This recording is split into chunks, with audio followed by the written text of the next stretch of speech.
It's Tuesday on Your View. Welcome to the show. I am Murayo Afolabi Brown. As always, I have the ladies with me.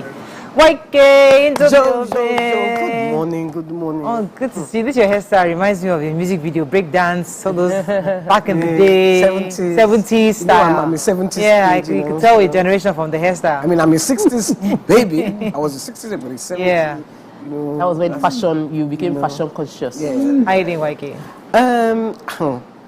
I have one serious gist. What happened? We were thrown into disarray in my family on Friday. My niece was at school.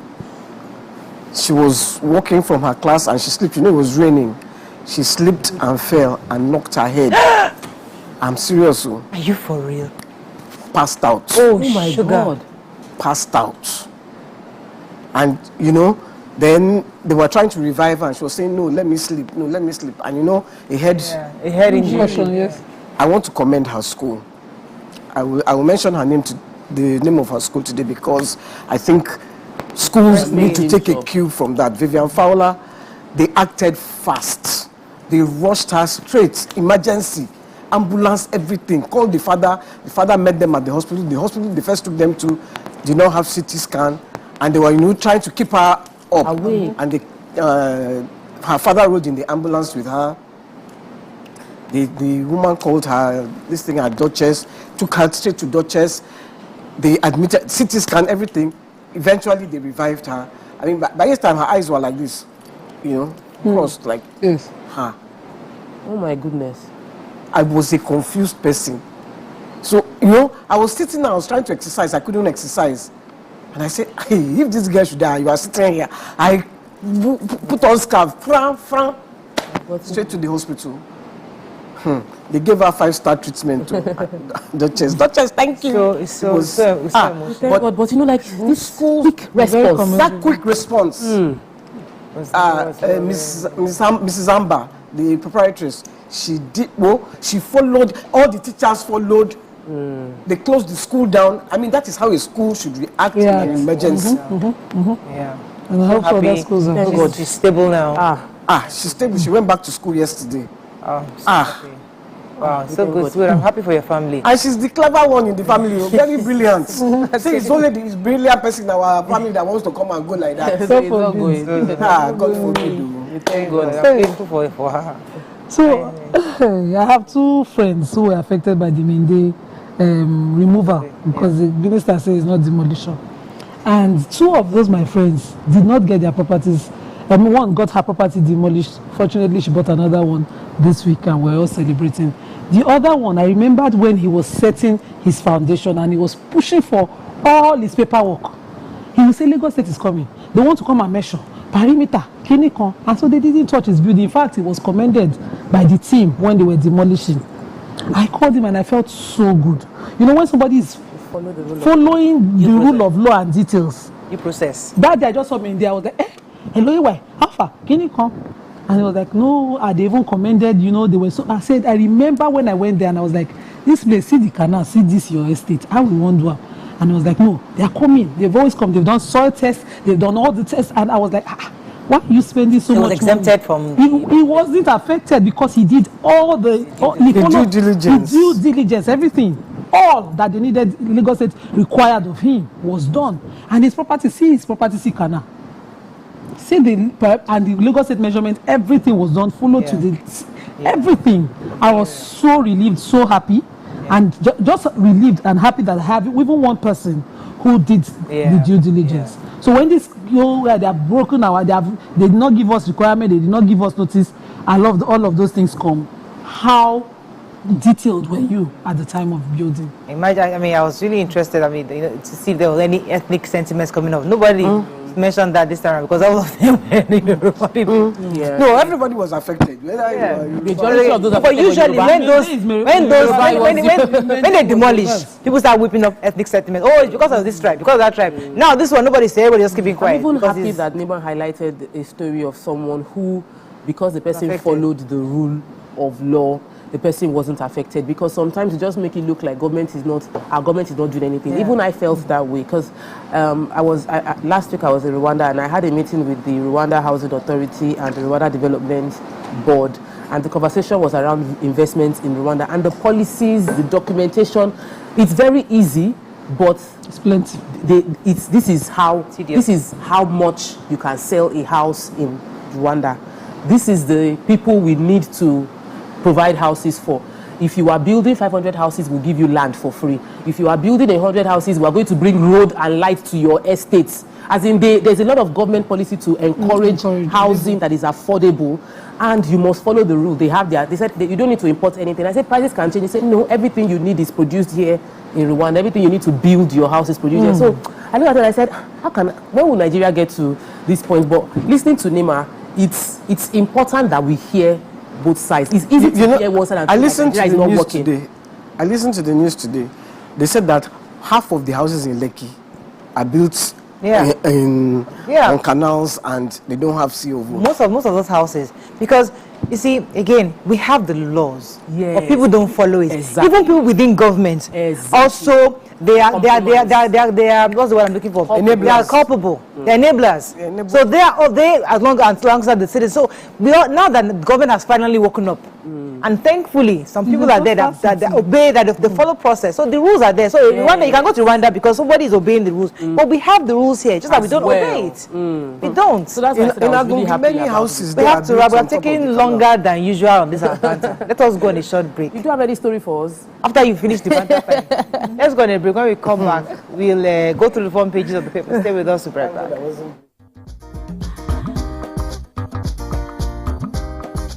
Stay tuned. Your View will be right back.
Thanks for staying with us. We're going to start with The Nation. Umahi Lagos Calabar Road contract followed due process. Workers, consumers reject negligible electricity tariff cut. FIRS canvasses homegrown tax system in Africa.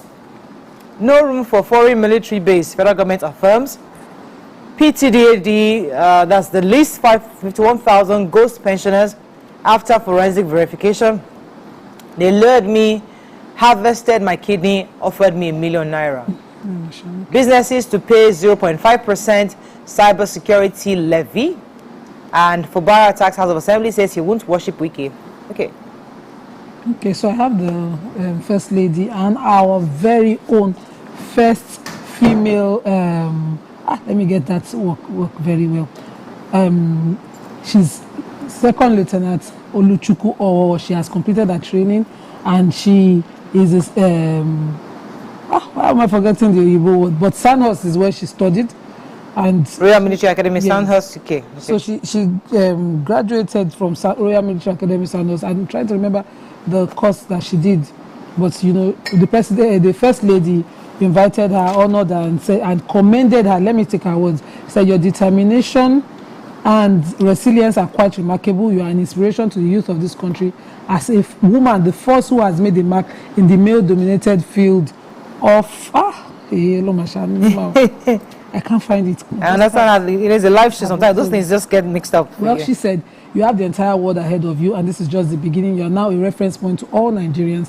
This is something in the aviation field.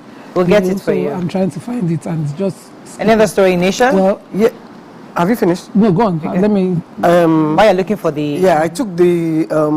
they lured me and removed my kidney and offered me 1 million. A 16-year-old boy had told a court in Abuja about a doctor, Mr. No, they didn't call him doctor here, Mr. Emmanuel Olorunlaye. They said they removed his kidney. Anyway, how it happened was his friend took him to the hospital and he was... his friend told him that you are going for a job. They got to Alliance, it's called Alliance Hospital, and the doctors, Dr. Christopher Otabo, Emmanuel Olorunlaye, Chika Odile Ugochukwu, the administrative secretary to the hospital, and Dr. Aremu Abayomi, they said, when they got there, they said we're going for a job. When he got there, they took their blood samples. Then they gave him transport money and told him to come back. Then they asked him they told him what he's here, as his friend told him what he's there for. He said no, that they're coming for a job. Then he said, I know that they want him to donate his kidney and that they will give him 1 million. And he said no. So Dr. Oguchukwu started asking him, why are you scared? Don't be scared. Anyway, when they got back to the hospital, they told him to lie down, gave him drip, gave him, next thing he was sleeping. When he fell asleep, when he woke up, I think he woke up 3 days later, if I'm... then he felt dizzy. Because anesthesia took in and then they took out his kidney. They took out his kidney. Well, how did he know they took out his kidney?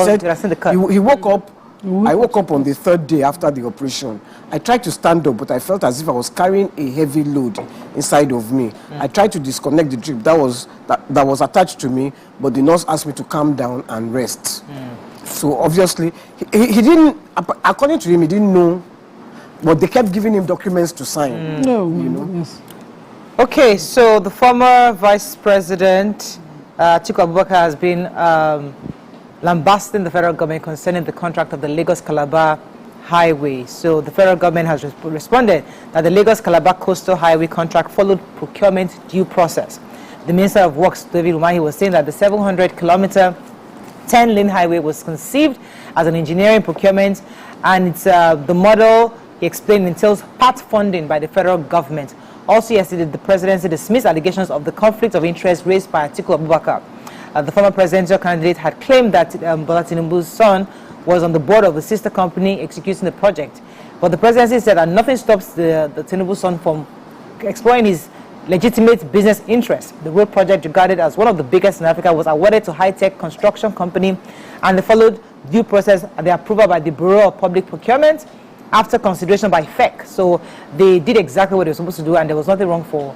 Okay, let me finish the story. Yeah. So she graduated from the Sandhurst Academy, and she is a second lieutenant now, Oluchukwu Owo, and First Lady received Owo, and then she was also celebrated by the First Lady, who had in company of the Vice President's wife and wives of the Speaker, that of the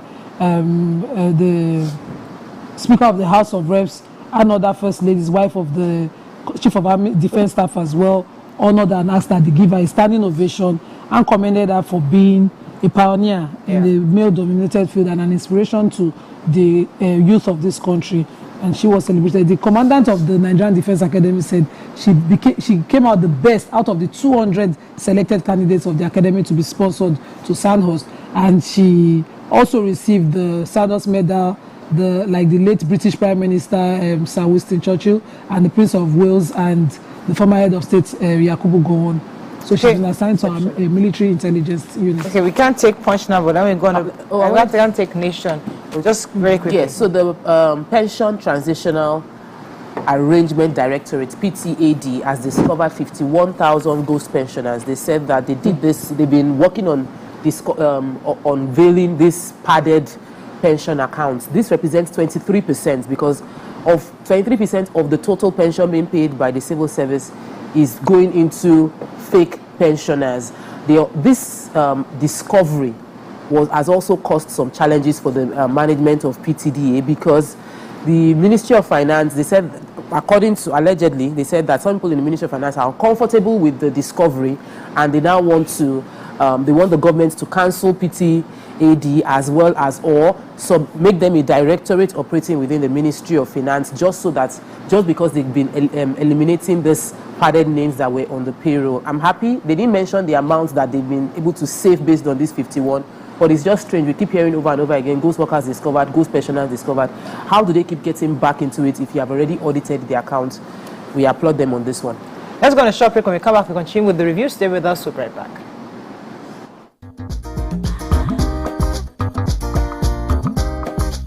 Stay tuned. Your view will be right back.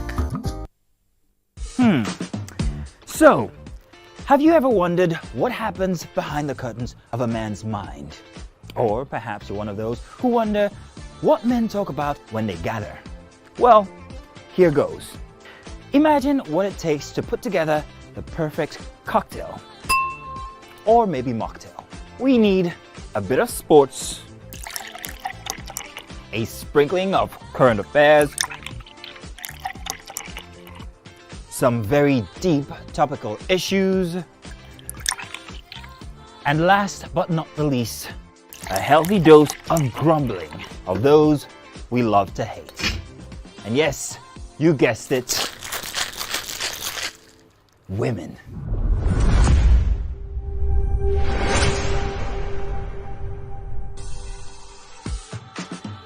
So, if you catch the drift, then you're onto something. We will provide you with the right insights into most of your curiosities, right here within this beautiful cocktail we call the Black Table.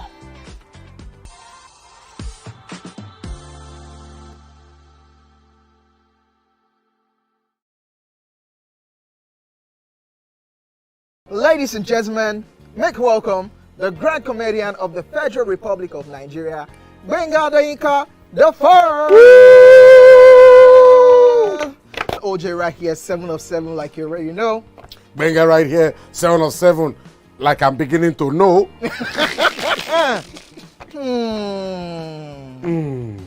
It's now time for the questions. You don't scare me one bit. Bata, I go drink. So. Okay. So now one chance for enter. My first question. Do you remember the names of the winners of that edition of StarQuest?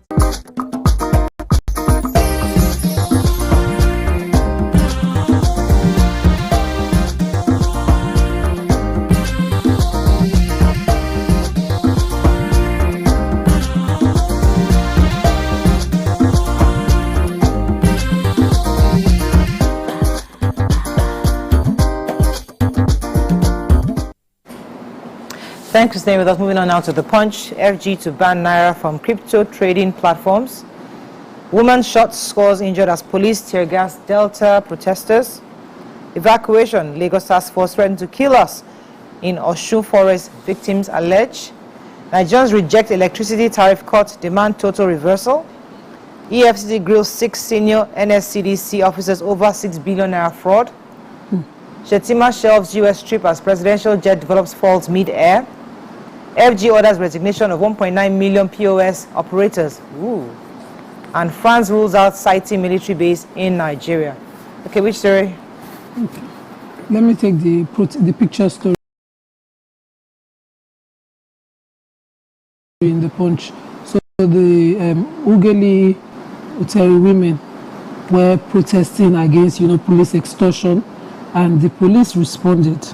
So one middle-aged woman was shot while many others sustained injuries when the police resorted to forceful dispersal of a group of protesting women in Ugeli, in the Ugeli North local government area of Delta State.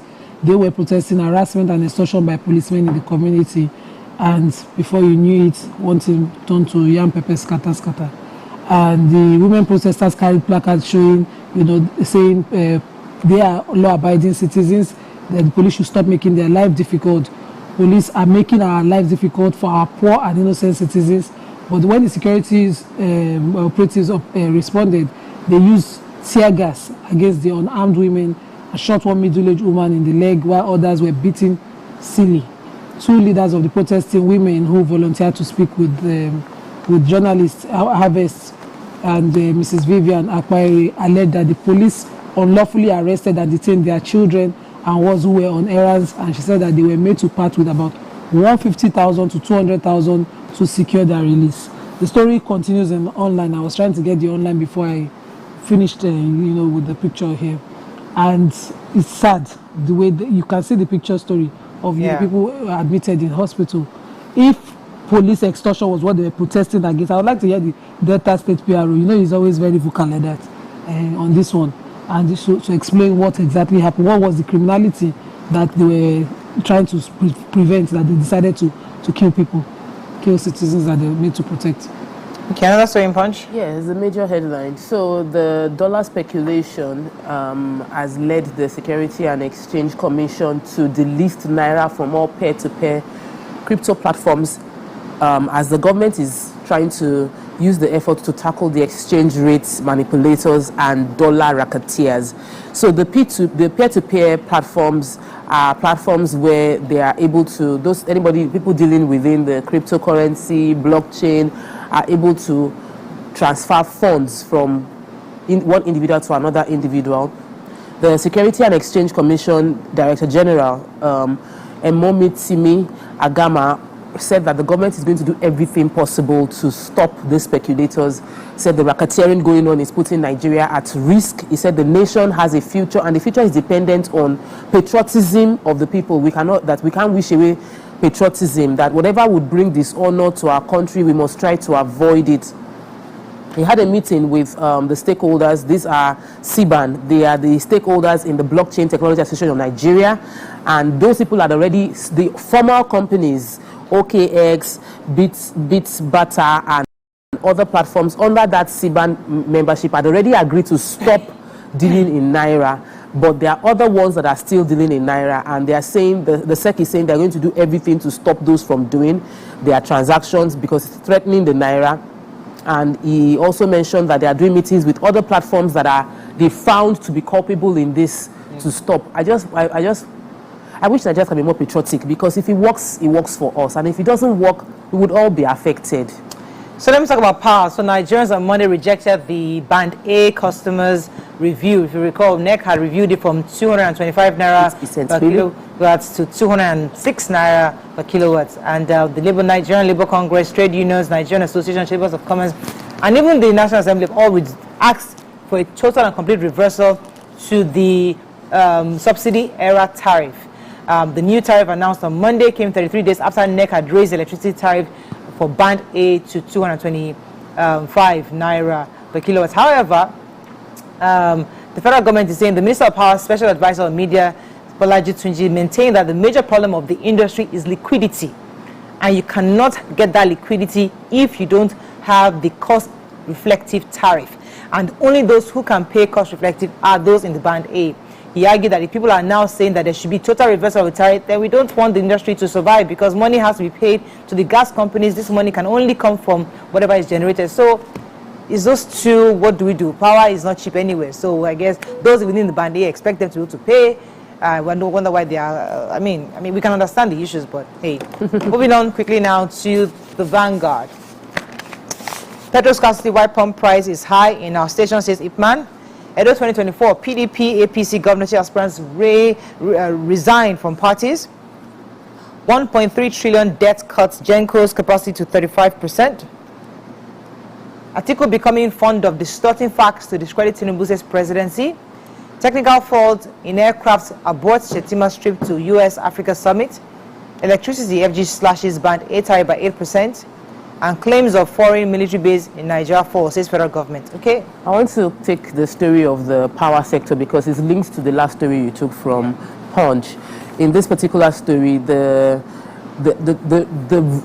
been revealed that despite the fact that we have 27 power plants connected to the national grid with the capacity of 12,249 megawatts, the huge debts of 1.3 trillion naira has pushed this entire, instead of us generating 12,000 megawatts, we are barely generating 4,000 megawatts, just 34% because people are being owed money. The Gencos are being owed money. They've complained bitterly about the fact that they can't produce enough because they have not been paid from the previous one. They are laying the blame at the Nigerian Bulk Electricity Trading PLC.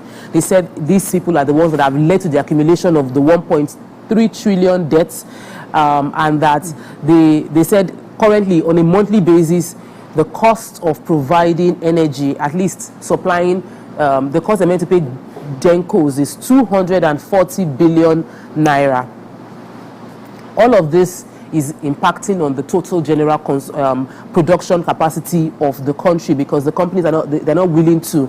It leads a bit of credence to what Mariah said concerning how the electricity, the MEC is saying that we can't have liquidity is required. Liquidity is required because there is a lot of debts on ground right now. They said the capacity payment, that there is an unfair way payment is being done. And I remember that Otumba mentioned it here, that some people are getting more money and so the Gencos are not getting money. These costs are being covered and the Gencos are not generating. So if we want to see more power being supplied across board, then we must be able to pay the debts currently on ground and also pay cost-reflective tariff according to them. Okay. So, according to the Senior Special Assistant to the President on Media and Communications, Office of the Vice President, Stanley Kocha, he explained that the Vice President couldn't continue with the tour to represent... What happened to the plane, no? The trip, to represent President Bola Ahmed Tinubu at the 2024 U.S.-Africa Business Summit in Dallas, Texas. He said that he had to do a detour based on the advice of the Presidential Air Fleet. But I can't wonder, detour, not be say don't go before, can't detour. I will cancel. No, he don't enter plane. Plane, they move off. When they come say, something come happened. back, oh. Kept saying detour. This plane, they do crack, crack, crack. Did you hear crack, crack, crack? Where you... No, detour means you take a different route. Detour means come back. But he will be represented by, let's get serious. He's back here to do national duty. We know he's back. The Minister of Foreign Affairs, Ambassador. He's not even detour, he turn back. Not detour, exactly. Ambassador Yusuf Maitama Tuga will be representing the president at the event. They said that even our president going to have to take commercial flights from Saudi Arabia to the Netherlands because the plane... Yes, he is. I mentioned that then. And that means he not detour like so that means that they need to service No, it's because they don't have dollar. Dollar is expensive. They can't afford it. So they would continue to manage commercial flights. Abuja, the federal government yesterday dismissed insinuations that Nigeria is holding discussions with some foreign countries, as US and France, to cite foreign military bases in the country. This is even as some diplomats and various parties cautioned the federal government against allowing such military bases in the country. But the Minister of Information and National Orientation, Mohammed Idris, urged Nigerians to disregard the falsehood. He said that the federal government had neither received nor considered any such proposal from the establishment of foreign military bases in country, because there were speculations then that they're trying to establish the French and U.S. military bases in Nigeria. I don't touch. So another story in Vanguard. Okay, moving on quickly to Nobody Has Leadership. Tribune. Any story in Tribune today? Yep. We take Vanguard already. Yes, we did. Okay, Tribune. No plans for foreign base. I think I took that already. I took one story in Tribune that gunmen kill one and abduct 7 on the Shagamu. Gunmen, yes. Please go ahead, YK. Tell us. They were traveling, and what do you call them? The kidnappers blocked the road, shot into the air sporadically, killed one driver of a Lexus Jeep. The police said that he had a bullet to his head.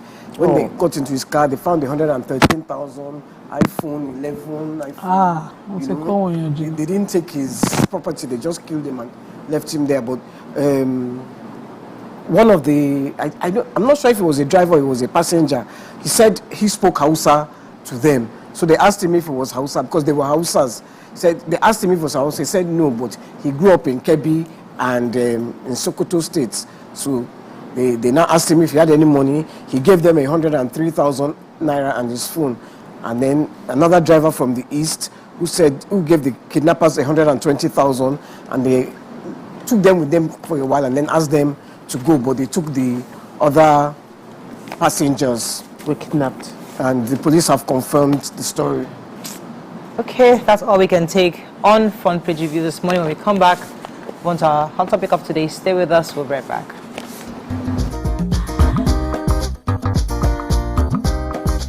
Stay tuned. Your view will be right back. So, have you ever wondered what happens behind the curtains of a man's mind? Or perhaps you're one of those who wonder what men talk about when they gather. Well, here goes. Imagine what it takes to put together the perfect cocktail. Or maybe mocktail. We need a bit of sports, a sprinkling of current affairs, some very deep topical issues, and last but not the least, a healthy dose of grumbling of those we love to hate. And yes, you guessed it, women.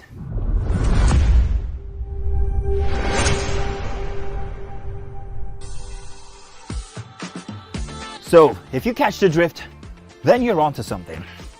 We will provide you with the right insights into most of your curiosities, right here within this beautiful cocktail we call the Black Table.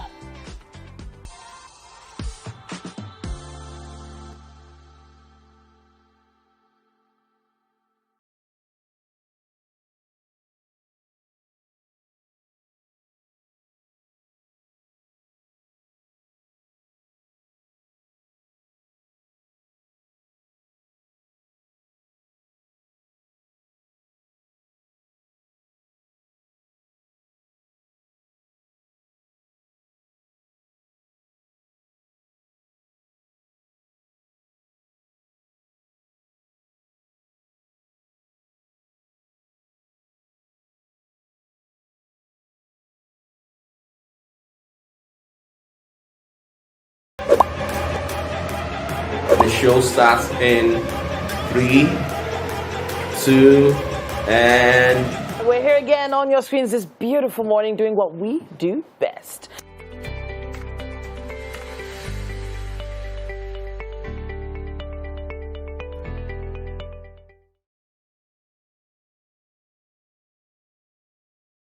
Ladies and gentlemen, make welcome the grand comedian of the Federal Republic of Nigeria, Grieving, the first. OJ right here, 7 of 7, like you already know. Benga right here, 7 of 7, like I'm beginning to know.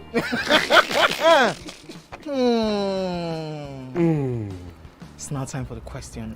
You don't scare me one bit. Bata, I go drink. So. Okay. So now one chance for enter. My first question.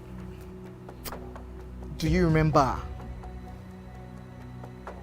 the names of the winners of that edition of StarQuest? Of course I do. Why do you? And I hate myself for this because I have this question for you. Final question. No. Where outside Nigeria and what year?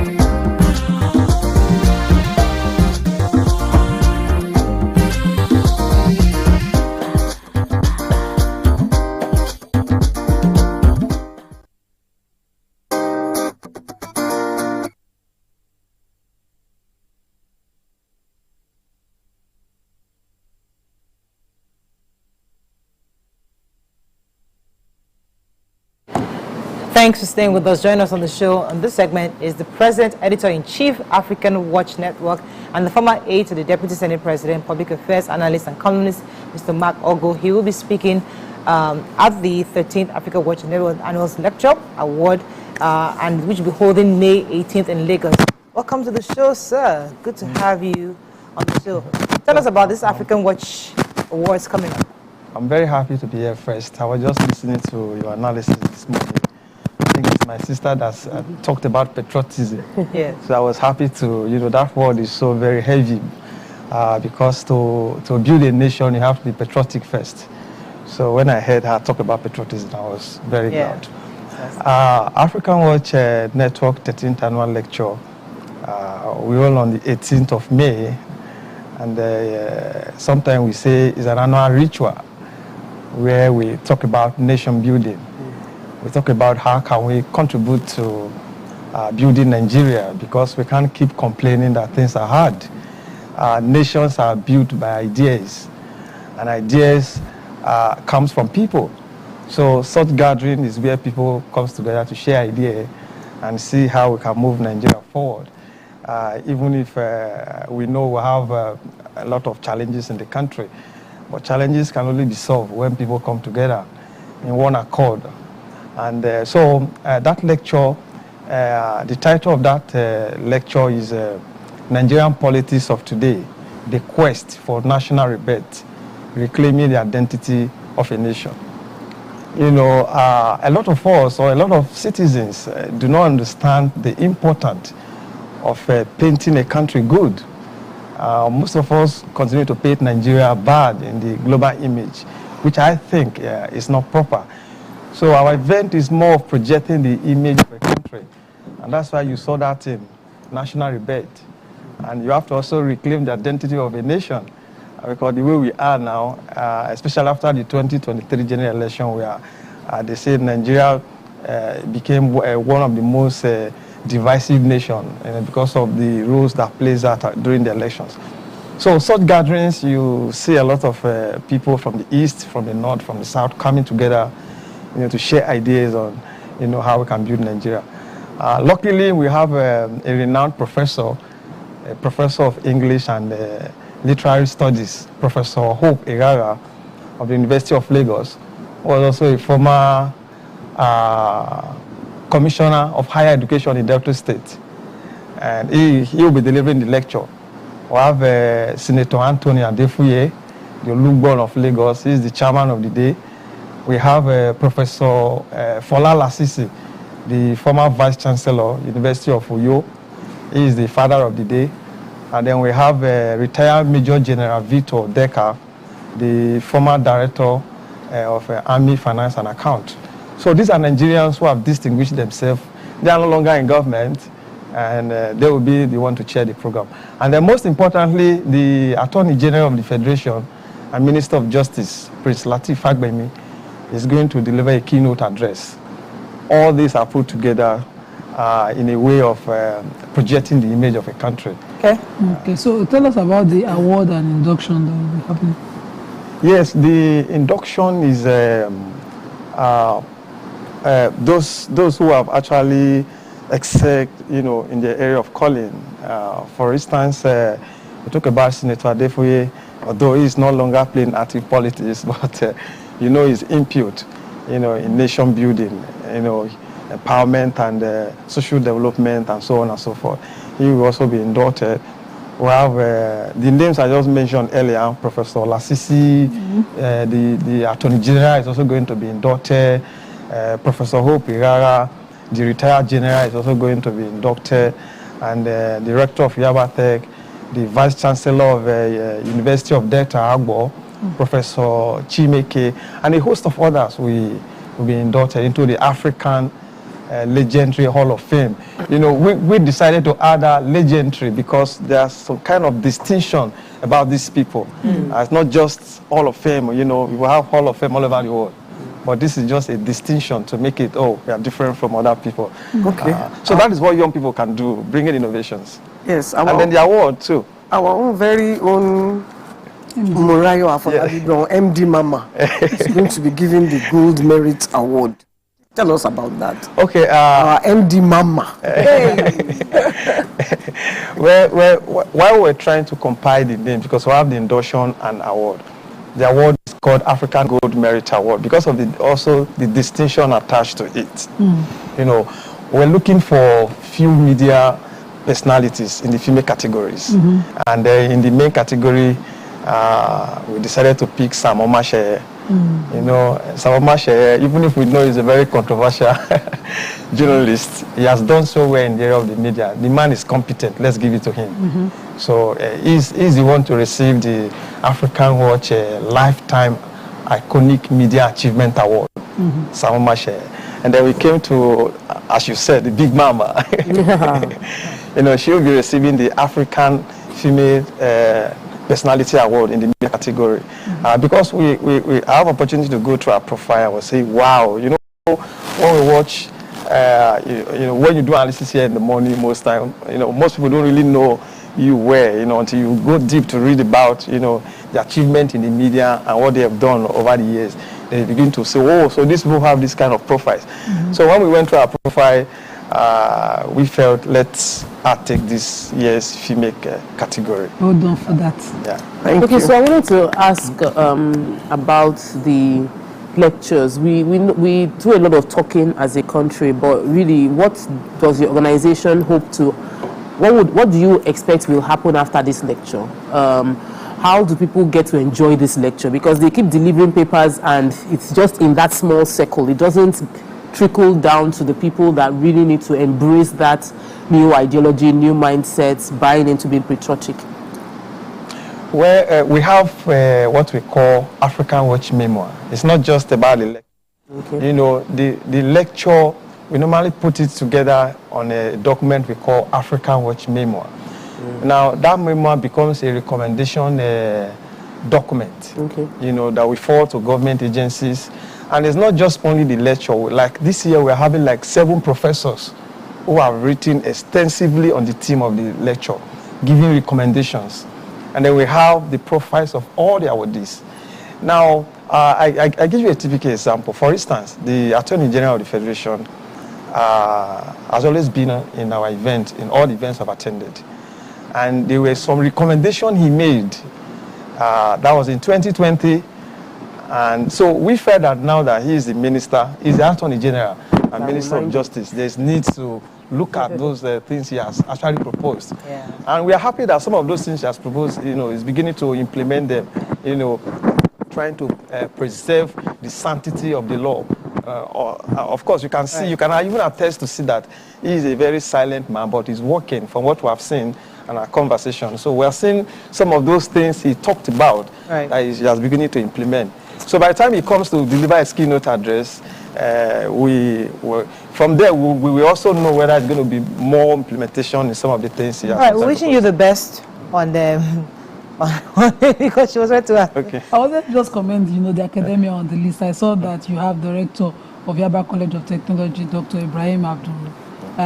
He has very high level. Of Lagos State University and the Director ICT Lagos State University, Professor Olu. So we have to wrap up with you, but I mean, I appreciate the day is on 18th. Yes. And you know, everybody can show up, right? Oh, no, it's not everybody can show up. Okay.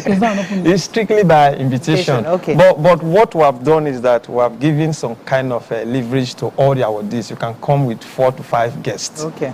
Yes. Cool. All right. Thank you so much. We just wanted to appreciate the work you're doing with Africa Watch, and we hope for the best at the awards. Thank you. Okay, we're going to go on a short break now. We'll come back. Move on to our next segment. Stay with us. We'll be right back.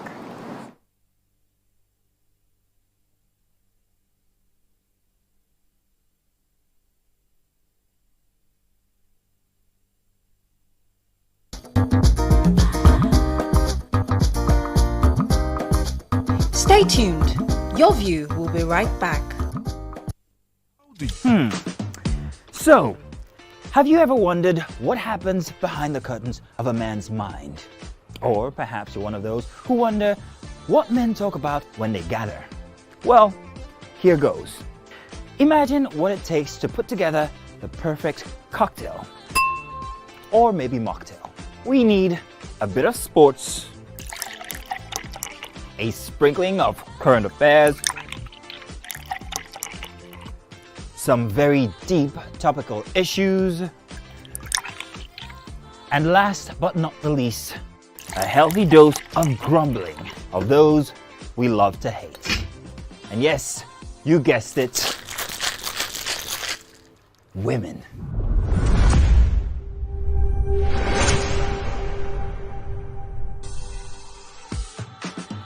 So, if you catch the drift, then you're onto something. We will provide you with the right insights into most of your curiosities, right here within this beautiful cocktail we call the Black Table.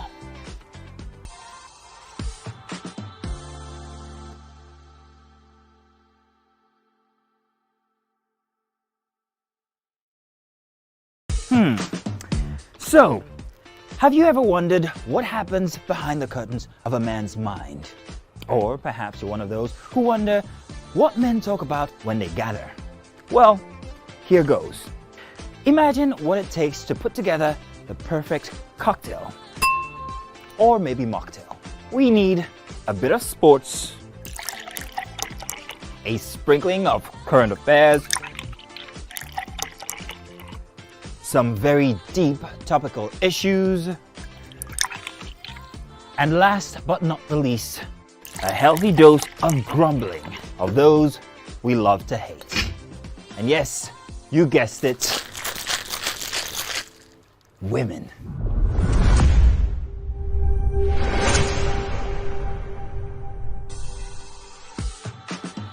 So, if you catch the drift, then you're onto something. We will provide you with the right insights into most of your curiosities, right here within this beautiful cocktail we call the Black Table.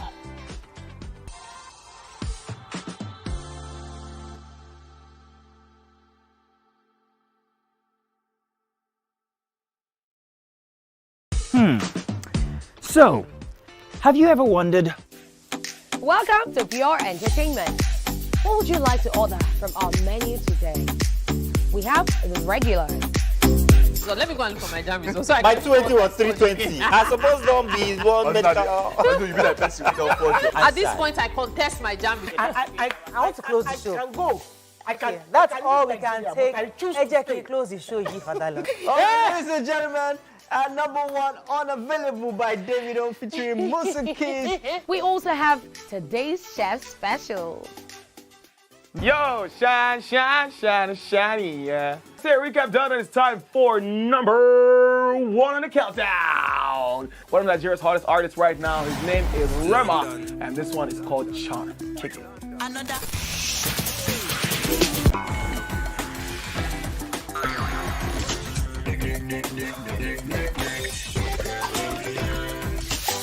For dessert and a bit of nightcap, we have the nighttime and online specials.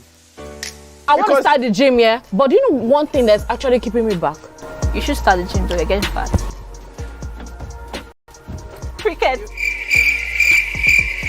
She says she does pole dancing to empower women. What's the difference? There's a difference. That's what I'm saying. So pole dancer, you're already almost naked. You're already almost naked. No, the empowerment for me. Sex can make your relationship better. No. Sex can never be overrated. It is needed. Especially when it's good sex too.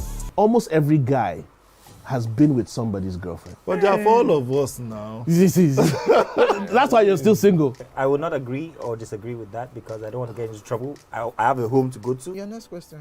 Oh, you ready to fail? Who is the better? You scissors. What is it? That woman. Bam! Bam! Yeah, today we'll go here. Hey!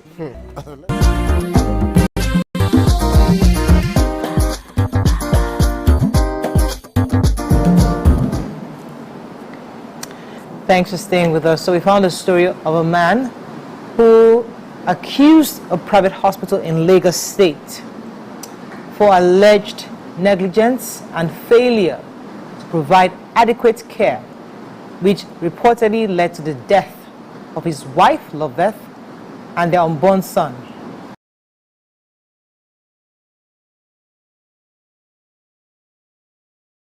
Joining us to shed more light on the experience of what happened is the husband of the deceased himself, Prince Tega Owemodiwo. You're welcome, sir, to the show.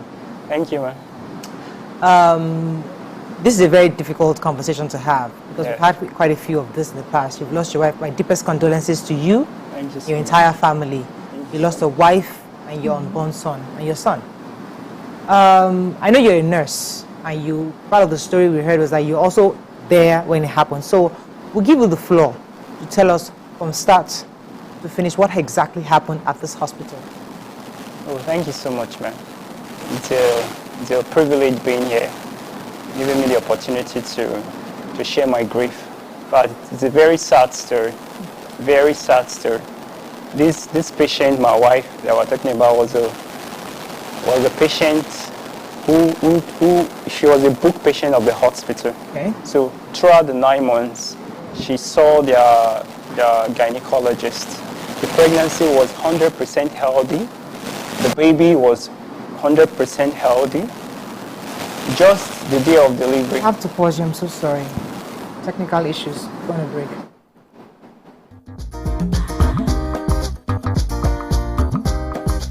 Stay tuned. Your View will be right back.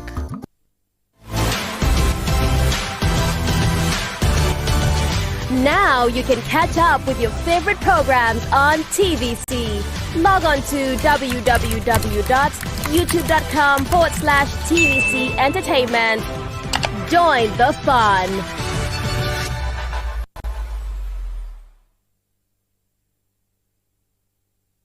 The time has come to experience the power of faith, music, and praise.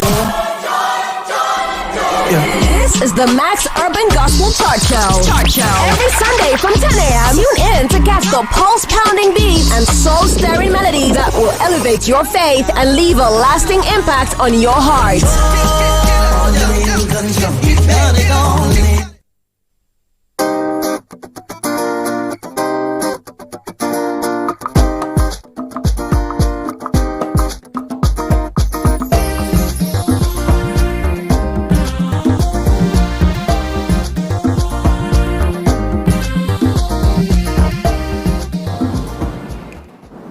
Sincere apologies.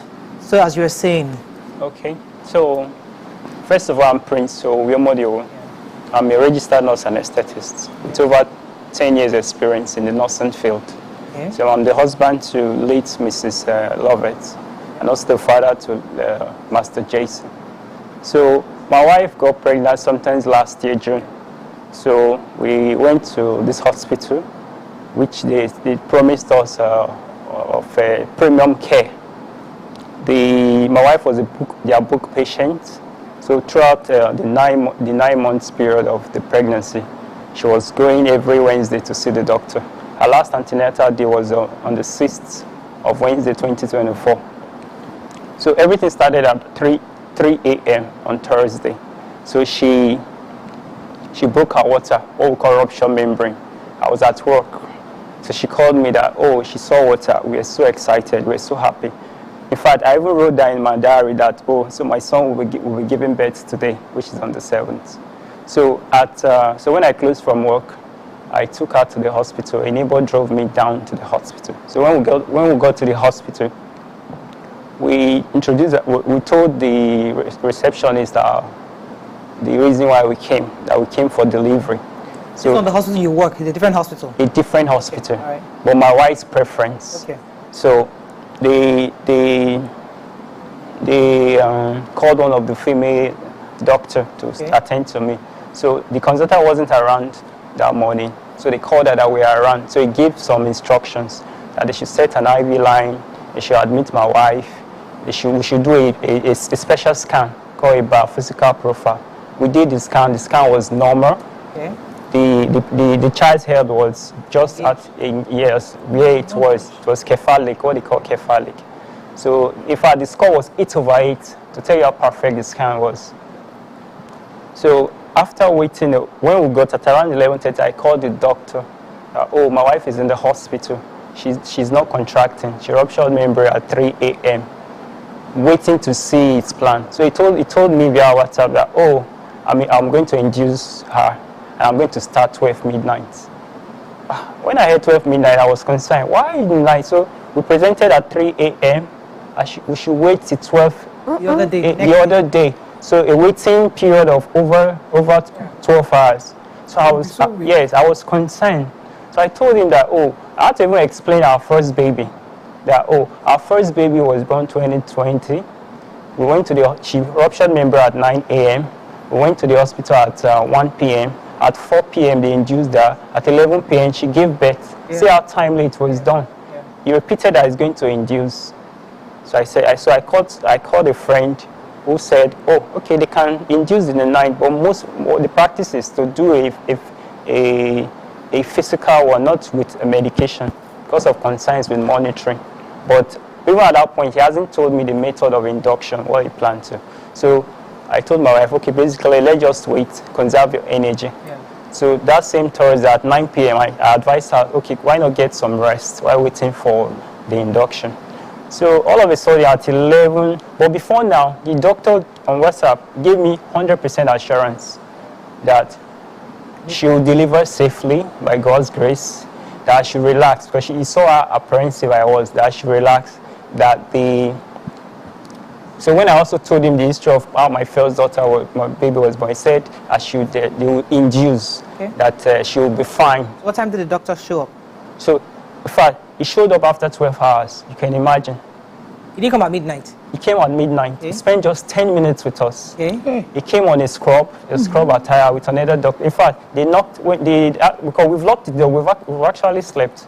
They knocked the door was locked. So when they came in, they were saying, why did we lock the door? So I apologized.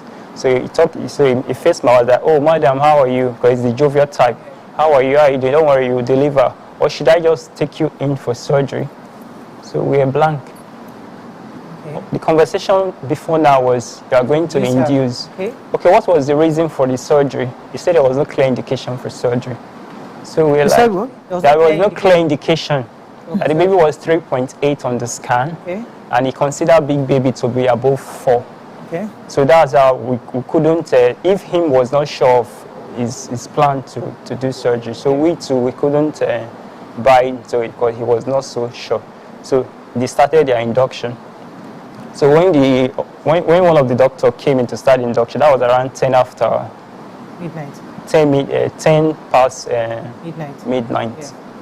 So when they started, the doctor said I should excuse him. So I excused. So when I came back, my wife said they inserted some tablet, which they claim is 25 microgram. Okay. 2 hours down to the induction, she saw some trace of blood. When she went to pee. She told me immediately I was scared. I called the doctor. They just dismissed it, that it's normal with induction, that he was examine and see. So he examined her and said there's no bleeding anywhere. So at 4 a.m. they came that she's not contracting, that they want to repeat the same medication, misoprostol. They repeated the medication. Then at 6 a.m. they said she's not contracting, but she's ripe, that her cervix is ripe for oxytocin, another form of induction. Okay. All this while the consultant was off the radar. So in the morning they said, the consultant who has been taking care of her before now hasn't shown up. The only time he showed up was 10 minutes. That's the one that came at midnight. Yeah, midnight. He spent just 10 minutes with us. So at 6 a.m.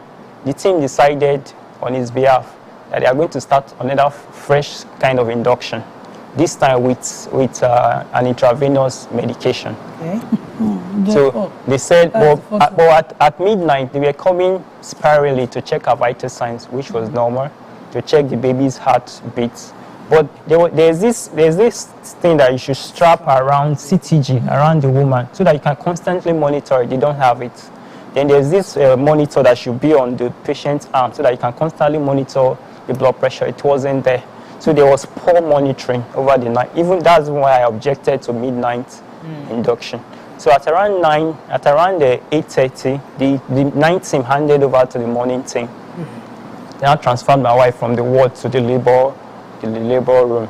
This is a patient I brought to the hospital myself, fully conscious, full of life. She had no comorbidity. She's not a hypertensive patient. There was no history of surgery. So when we went to the labor ward, a midwife was now in charge and a junior doctor. So they started the oxytocin induction. So my wife kept using the restroom and coming back. So I want to advise them, okay, first when they brought the drip, I said, don't you have an infusion pump, a machine that could accurately regulate how much drug goes in? They said they don't have that, they do it manually. That was my first worry. So how are you going to give this thing accurately? So then, in between, they were disconnecting it and putting it back while she used the restroom. I was like, why not pass a catheter so that urine can flow through the bag and keep her there? So because each time you remove and put, you are altering the quantity of drug you should give. At first, the doctor dismissed it. And later, he said he bought into the idea. So he said I should excuse them. So I excused them. They passed the catheter. Then she was having one line. Again, I told them, it's one line is risky. Emergency can come up anytime. Why not put a second line? They said, okay, I should put it. So on putting the line, I noticed that our veins were collapsed. I was not wondering, this is not how my wife vein used to be when you put the tourniquet. Did you raise an alarm at that time? No, I didn't. Then she was fully conscious. She was there. I felt the team knew what they were doing because they were just smiling. They were just doing as if they understood what was going on. Just at around 2:10, she just said she wants to sleep. She wants to sleep. She just fell back on the bed. So meaning if they didn't pass that catheter, to 10 in the morning. Yeah, to 10 in the morning. So that means, assuming they didn't pass that catheter, she would have collapsed in the bedroom. That's where the collapse would have happened. So that's how she fell on the bed. She wants to sleep. She wants to sleep. But before then, like 40 minutes before then, she started having contractions with the oxytocin. She was in severe pain. She was trying to come down off the bed, trying to go. But all of a sudden, the pain stopped. The pain stopped. Then she was unconscious. She was not just unconscious. She was gasping for air. Yeah. It was this is an unconscious patient in labor. And before now, the examination they did, she was just 6 cm. Because when you get to 10 cm, they ask you to push. So the baby has already left the womb and was stuck in the vagina. I was like, oh my God, what's this? I'm losing my baby. I'm losing my wife. At the same time, she was gasping. She couldn't breathe. She was foaming. The lips were already getting like blue. The midwife was panicking. The junior doctor was panicking. And the other doctor was nowhere to be found. No senior consultant, no consultant on ground, no pediatrician, no intensivist, no O&G doctor on ground. And I was trained in intensive care, and so I couldn't just see her die. So I had to just support them. So I said, okay, get an ambo bag, connect it to our oxygen. Let me just put it over her face. Because when they check the vital signs, I told them to check vital signs, behold, her blood pressure was 60/40, extremely low. The heart rate has gone up. Oxygen saturation has dropped. So it means that probably she has been bleeding from that first time she complained in the night. So that's how they were just panicking. Okay, the midwife said they should stop the oxytocin drip. They stopped it. So they made an attempt to take her to the delivery suite to see if they can. So didn't anybody call the consultant doing all this back and forth? Did anybody call the consultant? Yes, they started calling the consultant. Guess what? The consultant was in another branch, running an outpatient clinic. You could imagine. So he was choosing between who he will attend to. So that was how 15 minutes gone, 1 hour gone, up to 2 hours. We were in panic. In panic. We're just trying to say, oh, so how do we do it? We're just confused. No intensivist too. Not that she needed urgent, just she needed urgent. She needed somebody to be resuscitating. Because she was not breathing well. She was just gasping. She was dying. Okay, the consultant finally came by God's grace. By what time? That was around 12. Midnight. Before 12 in the afternoon. Yeah, she collapsed at 10 a.m. So he came at 12 p.m. So when he came alone. So who would do anesthesia? You've had a distress call that a patient in labor was dying. You came alone. He had to beg me to help to anesthetize my wife. There was nobody. So at 12, so should we still wait for the anesthetist to come for a patient that was actively bleeding? So I had no choice than to, so what should I do? Yeah, I had to start up the anesthesia for him to go in. When he opened, the theater was not ready. Nothing was ready. They were just panicking. It's still the midwife that I didn't know what she was doing. That was the scrub. Private hospital? Yes, a private hospital. It's still the midwife. They were not perioperative nurses. There were no A&E nurses. It's still the junior doctor that was assisting the consultant when he came. I thought he would have come with a colleague of his. Seeing how serious the issue was, there was no blood pressure. We were struggling. We were just... So when he started the surgery, that was probably about after 12. If you see the blood that came out, see how you know that there's no oxygen in this woman's body. Before he even came, she has already suffered brain injury. The eyes were already deviated. She was already having something, as if she was having seizures. Then the baby was already dead. So he had to bring the baby from the birth canal. So, but because the baby has forced himself, and it was a big baby, the baby came out 4.2, and the scan was 3.8. So because he brought, so she has already had tear all the way to the vagina. So apart from that, I was struggling to repair the bleeding vessels. Because even before now, I've told them this ruptured uterus, because the way she presented, the womb was busted because of excessive use of the medications that they were not obviously controlling Let me pause you for a second, because I know, again, this is a very difficult conversation to have, because we're all mothers here, and especially Nima. Nima can almost relate what you're saying, because it is not an easy conversation to have. We've been through this phase where we're in the hospital, trying in labor, and understand this back and forth. What do you think went wrong exactly? The issue, and what do you think the hospital? What do you want? What kind of justice are we looking for today? So first of all, what went wrong was adequate monitoring. They were supposed to monitor for early sign of complication, which they had no idea. In fact, they claimed they were not aware she was bleeding. So before the anesthetist came, it was 3 hours. Baby has already come out. Can you imagine? Baby came out. The consultant was begging me to leave my wife to go and resuscitate the child because there was no pediatrician around. Again, I had to leave them in the theater, go to my baby. When I got there, I saw some nurses. They were just looking at the baby. Nobody knew how to do CPR for a baby. I had to start all over again to resuscitate. After 10 minutes, when I realized that the baby was dead, I had to go back to my wife. When I went back, see the whole floor, blood everywhere. I was like, what are you doing? Do this thing fast. This patient, so he said he's going to remove the womb. That's his last means to save her. I said, okay, remove if you want to remove the uterus, because my wife should be alive. I've lost the baby already. I shouldn't lose my wife. So we're just struggling. So one year, an anesthetist came. I had to beg him to intubate, that is, put a breathing tube and connect. But the machine was not even working. The ventilator, whether I could not know how to use it or it wasn't working. Then in between, lights were just going up and down, off and on. At a point, we were even using touch to assist the surgeon before they could restore the light. So medically, they were not prepared for her.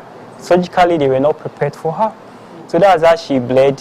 They were trying to see how the uterus could contract and stop bleeding. Because the uterus couldn't contract, they had to take it off. It was just the flow of blood. It couldn't stop. She was bleeding from the vagina, she was bleeding from the uterus, so it couldn't secure the bleeding. But this hospital is notorious for that was where I was going to go. They are notorious for now they are trying to exempt themselves. Imagine the cheap excuse that, oh, she refused the blood transfusion. Today on the papers they will come and say she did not take blood. Tomorrow they will say her husband did not allow them to give enough. So you can imagine. So when you keep had the conversations let me go like this. First know the name of this hospital. Oh, we've had the conversation on this same hospital, on this same show, barely 4 years ago. Imagine. On a murder, on a case of somebody dying. Imagine. They are reckless. Let me go on a break for a short so that we can take everything in. When we come back, we'll take a few questions. Stay with us, we'll be right back.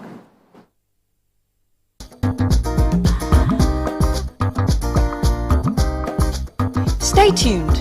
Your view will be right back. Welcome to Pure Entertainment. What would you like to order from our menu today? We have the regular.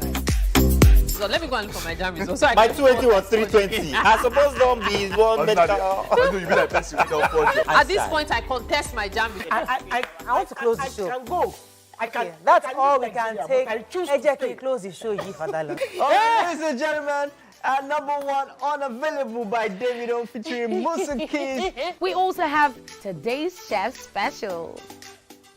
Yo, shine, shine, shine, shiny, yeah. Say recap done, and it's time for number one on the countdown. One of Nigeria's hottest artists right now, his name is Rema, and this one is called Charm. Kick it. Another.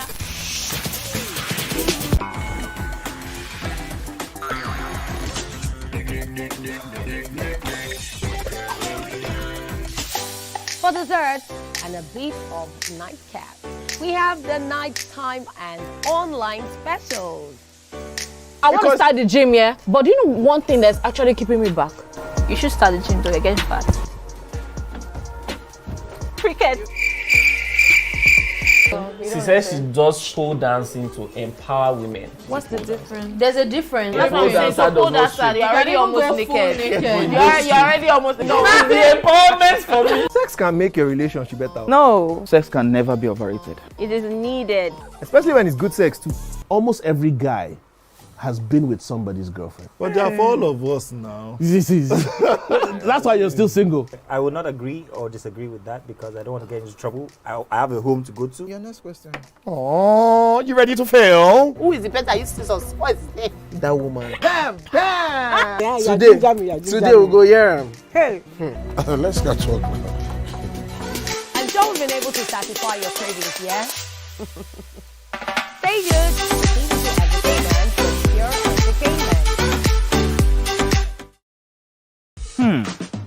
So, have you ever wondered what happens behind the curtains of a man's mind? Or perhaps you're one of those who wonder what men talk about when they gather. Well, here goes.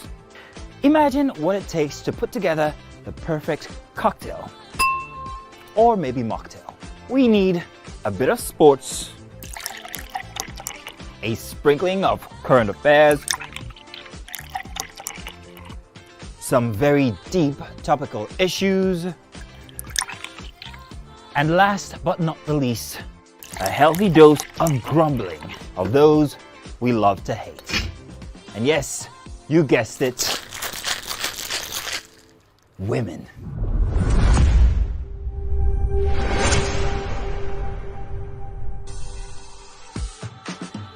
So, if you catch the drift, then you're onto something. We will provide you with the right insights into most of your curiosities, right here within this beautiful cocktail we call the Black Table.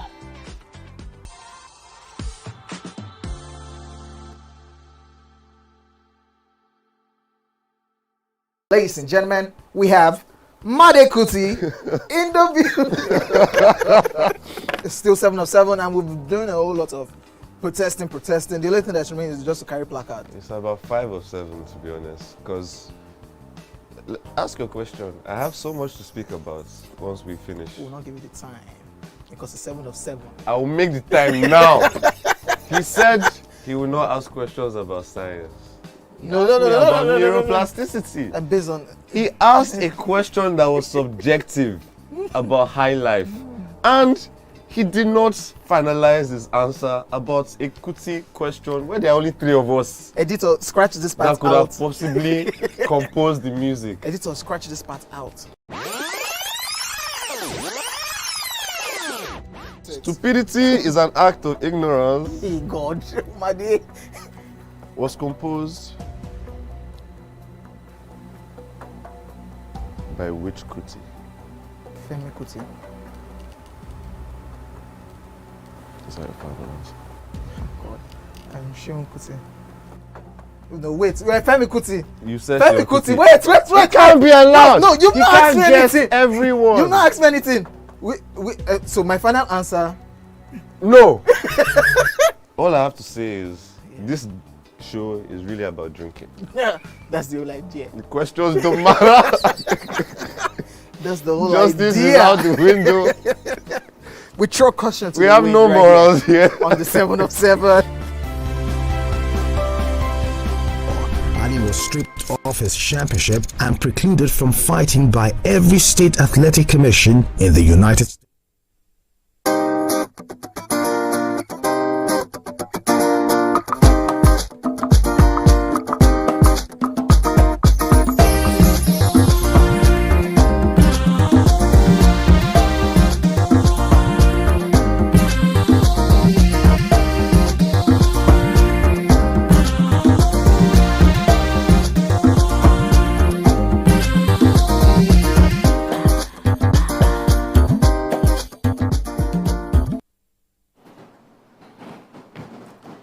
Thanks for staying with us. We just heard from Prince Tega explain to us exactly what happened to his wife It's a very emotional situation, and nobody wants to be in this kind of situation. One of the things you said earlier was the fact that your wife lacked adequate monitoring. The consultant was not around. He came in for 10 minutes and he left, and obviously he was being distracted because he had to be elsewhere. I saw one of in the comments here from the reports that we got, saying that the hospital claims that they are not negligence in any way, that they kept a midwife and a medical officer in the facility, that the O&G surgeon was stuck in traffic. The incident was therefore reported to the FEMA, awaiting a response. So if you were not a medical personnel, we probably would not know this much information, because the challenge is you, being a medical personnel, understood what was expected to have been done at every point in time. That wasn't done. So you mentioned the lack of she wasn't intubated in time. Exactly. There wasn't an anesthetist. Anesthetist or an intensivist. An intensivist at the time. No pediatrician. No pediatrician to help, and somebody, a pregnant woman in labor, and they already knew there was complication because it was a delayed labor that was being induced. There should have been a pediatrician on ground. And I know that many times when we talk about these things on the show, or it goes viral on social media, people feel bad and there's and then we expect people should just move on. But if we move on, another person will be another person become a victim. What would you like to be done in this case? Noelle asked that question because she asked you what was wrong. I'm asking, how would justice be served for you? So for me, justice will mean, because my biggest fear is someone else's daughter or someone else's wife, because the pain I felt, the agony. Imagine she died leaving a 4-year-old child. She's motherless. My son was denied the right to live. She was sent to the grave. How old? She was just barely in her 30s, in her prime of life. So I want justice. Justice will mean that the hospital should be shut down. First. The hospital should be shut down. That's not a place that people should go and take delivery. How can you are organizing a labor obstetric care? The only person authorized for surgery is on another branch. Is that not a disaster in Loom? That's already, you're already asking for trouble. So I want justice. Justice in this case. And the hospital feel I'm a nobody. They feel they can just buy anything or buy anybody. So I'm constantly being intimidated. And as we speak, my baby's placenta is still with them. My wife's uterus is still with them. At the police station, they said they handed over to me. How? Where is the document? You gave me death certificate for my wife's corpse. You gave me death certificate for my baby. But the uterus and the placenta, you didn't give that to me. Why would I come and be lying? I won't do that now. So those things are still with them. Why are they holding on to it? Is it that they don't want the autopsy they want the autopsy to be inconclusive? Because without the uterus, obviously the pathologist will struggle. When did this happen? On the 8th of March. 8th of March? Yes, wow. 2024. It's a month, almost 2 months. Yeah. See, this is a very difficult situation because we're going to try to see if we can get the hospital to also come in, because always in media you have to get all parties. I know that our producer have tried to reach out to them to see if we can get their comments, and I know that we're working to hear their own side of the story, because in every situation like this we have to hear all sides. But it was important to hear yours first, to know exactly what happened. As a nurse, do you personally have any regret? What do you think you could have done better? Maybe the moment the consultant said, I can't see you till midnight, you could have taken her to a different hospital, or maybe changed somewhere, say, you know what, this is already a red flag, I'm going elsewhere. You did at that time, didn't think there was any need for alarm? I think my greatest regret is staying. When he mentioned he wants to induce in the night, I would have just left. So I thought, he gave me assurance. All the that she, records are yes, there. yes, he gave me assurance. Hospitals they don't like taking pregnant women, because I had that issue. If you go to another hospital at the point of delivery, Yes, they will not. you will come in as on book. Yes, and it will be a difficult record for them. So this was the same hospital that told us she was pregnant. That where she did all her antenatals there. So you trusted that? Yeah, we trusted, and they assured us that the delivery would be safe. So what happened? Was your first child born there? No. My first child was born in another hospital. And they skillfully did it. She was induced. So how come she's dying this way? Even my pain is, why did they neglect her for? Why was there no a surgeon? Have you spoken to the consultant since this thing happened? What did he say? Okay, when I spoke to him, he said the plan was to rush down. I was like, why will you plan to rush down? That everything happened so fast. That the doctors kept telling him that that she was not contracted. So is that not enough to come and see this patient yourself and assess the situation? Okay, the first misoprostol failed. The second one failed. Those are indications for surgery. Failed induction is an indication for surgery. Why go ahead with the second induction? That's what busted the uterus. She was bleeding massively. They didn't know. They had to wait for her to be unconscious. So what's the difference between the team and people selling pepper in the market? If they have to wait for a woman to be unconscious before they knew that something was wrong. I have questions that you cannot answer. I have questions for like the Commissioner for Health, the board that certifies hospitals. That can a place, how many personnel should be on ground for a hospital to be running? Exactly.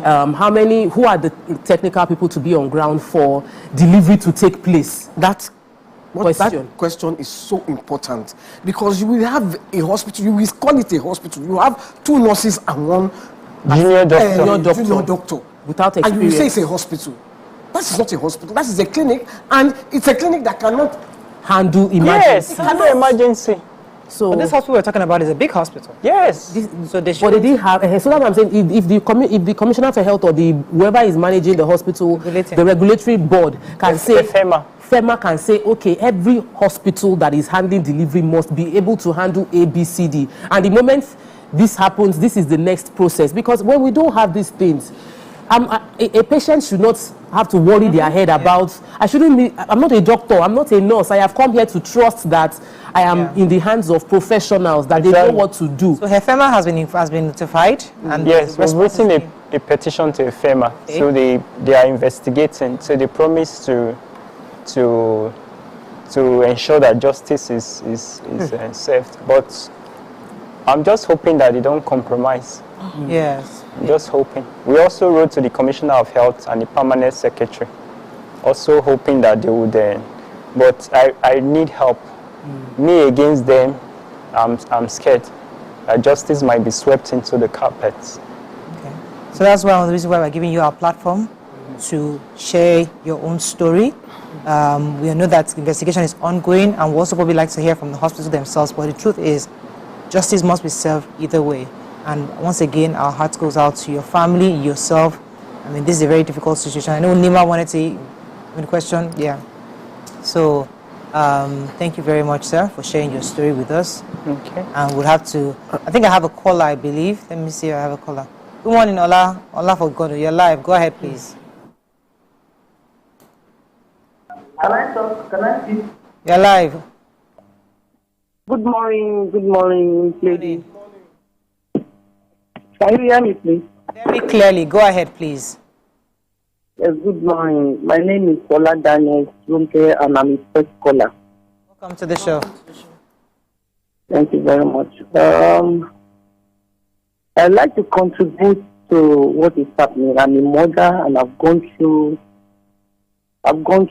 this kind of situation. Honestly, in Nigeria, we need to have respect for life. And we need to know that every woman being is equal before God. I look at that young boy, that young man, and I've been tearing, honestly, watching your wife dying and something you can't. I really want justice for this man. I really want justice. This same thing that happened to him happened to me. I lost 5 babies before I had the first one. And he's a registered that my bank uses. They need to go and pump all these hospitals. If we have clinics, let's know that we have clinics. If it's hospital, let's know that it's hospital. We women that are going to labor room, we are sitting on the fence, either to jump to that side or come back. There should be respect for life in this country. At least let us have fairness in judgment, please. I want justice for this man. Otherwise, thank you very much, Ola. And that's one of the reasons why we're giving the platform. Any comments? Nigeria has the 4th highest maternal mortality rate in the world. Yeah, Nigeria about 23% of the global deaths. Compared, and they are comparing Nigeria with South Sudan, Chad. These are countries where, in terms of the facilities and resources we have, is very far apart. So when we're talking about this as women, it goes beyond. It's not just our heart goes out to you, but we know that we could easily have been your wife. Right. We could easily have been your wife. I could easily have been your wife. I had a D&C done when I had a miscarriage, and they did not take out everything completely, and I was bleeding for weeks until they had to do another one again. So this medical negligence and things must be. People need to speak up, and I'm happy you're fighting this. And whichever way, I think all the civil society people should support you in fighting this to ensure justice is done. That this is not just going to be one of the other statistics that will just be gone like that. That we would ensure that this would be a landmark that would ensure other women that go to hospitals are treated better, and it doesn't become a life and death situation because you have gone into labor. Did you speak to the medical director of this hospital, the head of the hospital? You get a chance to talk to him? Yes. At a meeting we had, they told me that they were not negligent. In fact, they kept one was asking me, what's my concern with the consultant? Do I have a personal issue with him? After all, they kept a midwife and a doctor. Why am I accusing them that they were negligent? Were people not there? I was shocked. So my wife was just helpless. Nobody to do surgery. A complication that you caused. This is a complication that you caused. Could a midwife do surgery?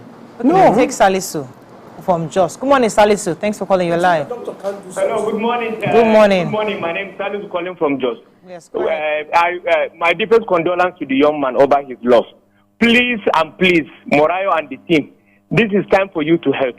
I like the way you said you are calling them to hear their own side. But like he admitted, they are too powerful for him.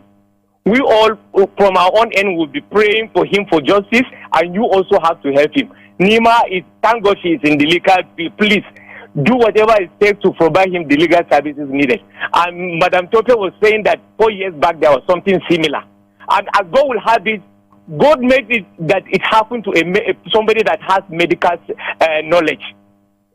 Because it happened to him, that is why you are hearing all the other angle of this story. Please, these people are powerful. You have to help him. I know what you people can do. Your team is one of the strongest force I know, and you are out for justice. Help this man. We are praying for him.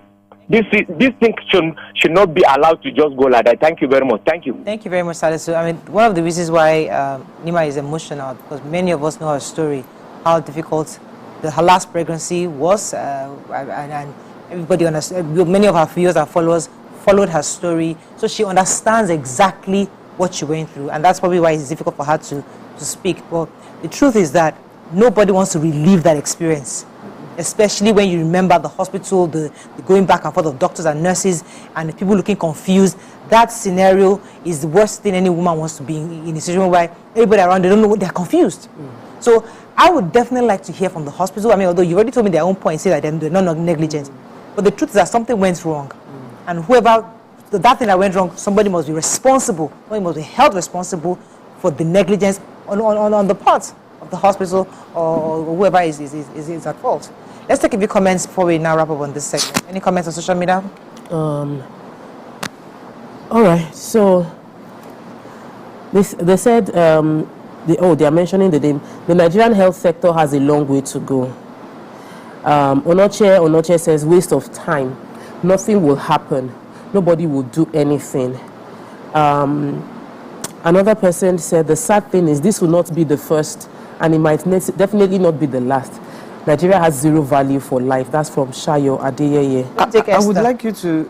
Go ahead, Ricky.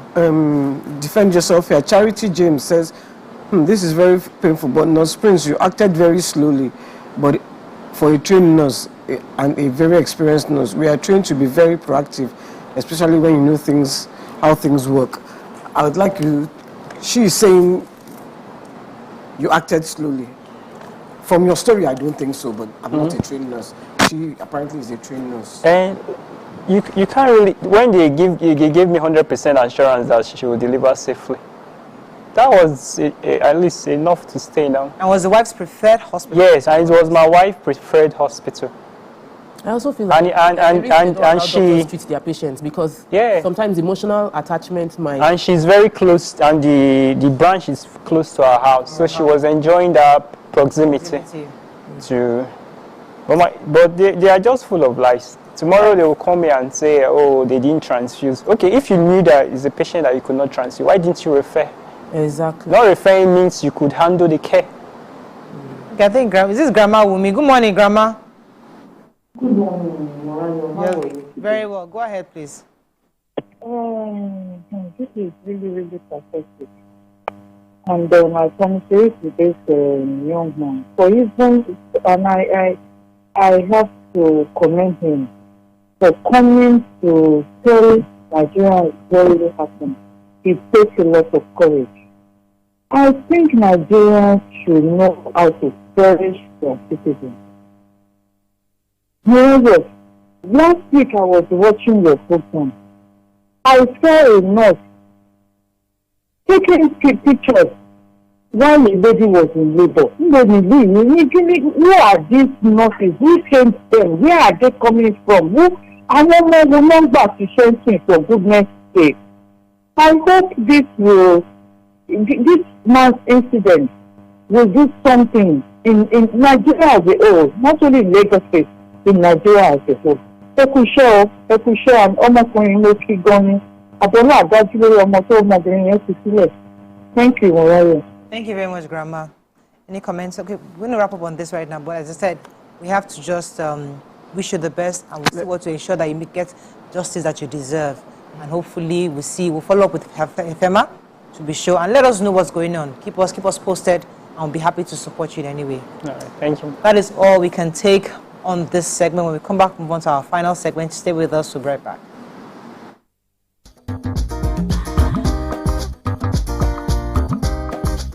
Stay tuned.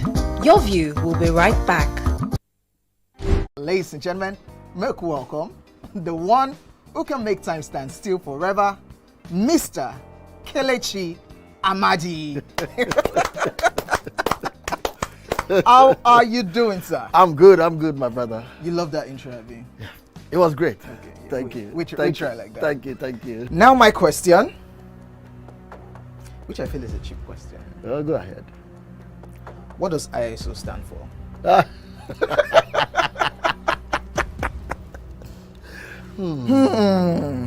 That is it. I think I'll drink.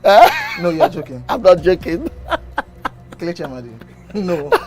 Shay, you didn't whine me. You're whining me now. I think I'll drink. Huh? No problem. Okay. I've always known this as ISO. I never bothered to know what it means. I know what it means, but I never bothered to know what the acronym is. Tell me the brand of camera that I use, so much so that I even became an ambassador. That's very easy.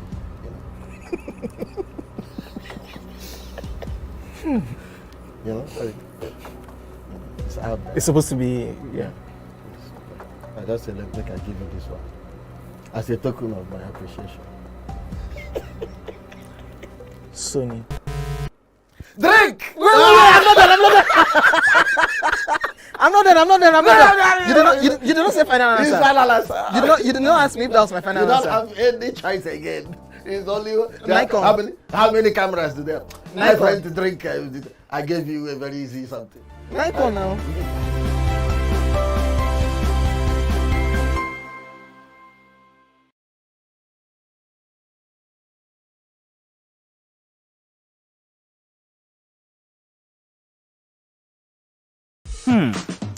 So, have you ever wondered what happens behind the curtains of a man's mind? Or perhaps you're one of those who wonder what men talk about when they gather. Well, here goes. Imagine what it takes to put together the perfect cocktail, or maybe mocktail. We need a bit of sports, a sprinkling of current affairs, some very deep topical issues, and last but not the least, a healthy dose of grumbling of those we love to hate. And yes, you guessed it, women.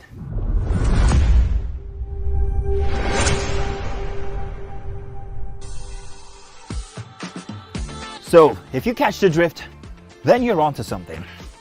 We will provide you with the right insights into most of your curiosities, right here within this beautiful cocktail we call the Black Table.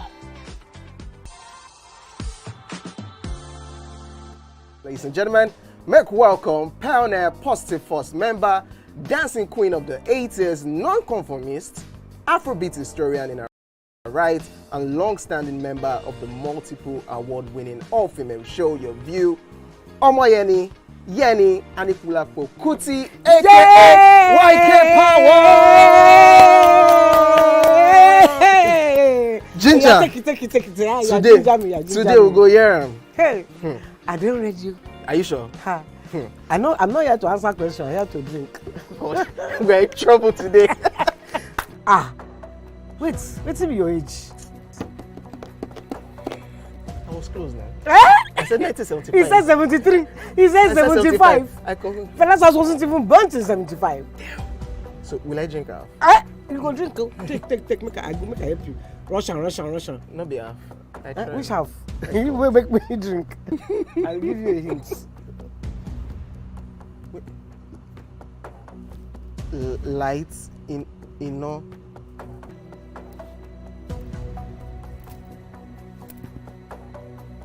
Nepa Road. Nepa Road in Abeokuta. First of all, my brain cannot memorize everything. A big black bug. A big black dog. Bug. A big black bug. Oh, sorry. A big.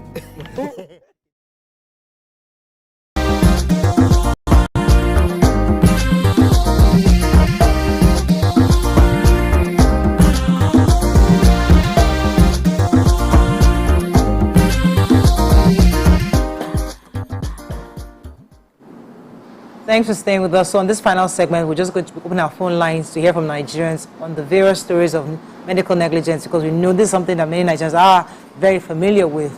We'll just open our phone lines. You can call us on the numbers on your screen to share your own story with us. 081-0764-167-9, 090-241-63440. You can also tweet to us at TVC Connect. Please hashtag YourViewTVC so we can read your tweets. I have a caller holding. Good morning. Mrs. Badri from Yaba, you're live. Good morning. I'm so sorry for taking you back. I wanted to say something about that nurse that lost his wife and his son. All this private hospital, I don't know what the government can do. I think they should go around most of the hospitals and accredit them. Most of them, they are working with auxiliary nurses and auxiliary doctors. And the owner of the hospital, at times, most of them, they are not always on ground. I'm praying that by the grace of God and with the help of you people, you will be able to give that man justice, and such occurrence will never happen again. I can see Auntie Nima. She has been so moody. In fact, I was shedding tears. My husband was with me in the sitting room. I was shedding tears because I'm also a retired nurse and a midwife. When I was listening to your story, I saw the way Auntie Nima was looking. In fact, it's a very sad news. Please, I pray, ma, Auntie Morayo Ejo, allow that man to have justice and again, so that such occurrence will never happen again. Thank you. Thank you very much. Any comments on social media we have? I know that a lot of people, as I said, can relate to that story. And one of the things that hurts me the most is the fact that, you know, when things like this happen, sometimes we all just kind of we talk about it, pray about it, and then we move on. You know, and then the man is left alone to fight. But in this case, hopefully, we can always follow up and see, ensure that he gets justice. Let's take a few comments on social media. Yeah, Corey Michael says this doctor should also act professionally. The consultant was aware of a complicated labor, needed his attention, but he was attending to another hospital. A lot of hospitals are basically clinics. That's from Leila. Go ahead, Nima. Do you know, I'm crying like a baby now. This is how my elder sister died in my hands some 40 years ago at Ayinke House, Ikeja. The baby survived, but we lost her.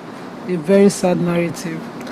And we also, is it safe to add the part of the Japa syndrome that many of our doctors have actually left the country? So some of these doctors they are overwhelmed. So you see one doctor shuffling 2-3 hospitals trying to see, okay, one is a heart problem, let me rush down here to, I mean, it's not an excuse, but it's probably part of what has caused some of these difficulties in doctors being available, because he said he was calling the doctor was telling me, I'll come in the midnight. He called me 3 a.m. I'm coming in midnight the next day to come and to induce a pregnancy. That for me makes sense. That hospital should not be open. Auntie, if you do not have staff, close. Simple. Let me try and make sense of this. Yes. Most hospitals, Tokwe mentioned it, they don't have doctors. Most consultants are consulting. And what they should have done, because this was a 24 hours experience, and in 12 hours, the consultants, if it's not available, they should have backup. Every Nigerian can attest to this. You must have experienced it at one point or the other. No matter how well equipped an hospital is, one personnel not being available can cost a life. Yeah. Everybody, if you ask, at least I can say up to 50% Nigerians would have lost a family member one way or the other. Pause you 1 second, because Ijema has been holding for you. I'll come back to you. Ijema, thanks for calling. You're live. Yeah, good morning. Good morning, Rayo and the ladies of the hill. Good morning. Good morning. Please, hello. We can hear you. Go ahead. Okay. God bless you for bringing this topic today. And for that man that accident happened, I know it's a pain that you cannot say this is the depth of that pain. That man will live with that, living with that pain. I know how, because I mean I've experienced this 3 times. It has gotten to the stage that even in my house, if somebody is dying, the person will say, "Let me die in the house instead of going to the hospital." I've had 3 experiences. One was with Lagoon Hospital. They killed my father. Lagoon Hospital. I took my father wanted to travel home. I lost my younger sister out of the doctor's negligence. And my father came 80-something years, and we brought him to Lagos to come and mourn with my sister, because my sister was right here. So, can you hear me? Very clearly, madam. Eh? Very clearly. Go ahead. Oh, okay. So my father, we brought him to come and mourn my sister with my mother in Lagos. So all of us, because the death was too much. The press was too much. And before you people started this program, I was mourning. So I took them, I said, "Papa, you're going to," he said he wants to go home. I said, "Papa, you're not going home. You stay here for some time. Let you know." He said he wants to go home to go and tidy some things. Of a man of 80-something years. I said, "Okay, Daddy, you will fly. So he was to fly with my husband to my hometown, Abia State, Umuahia. Then I now told him, my father was alive, something was wrong with him.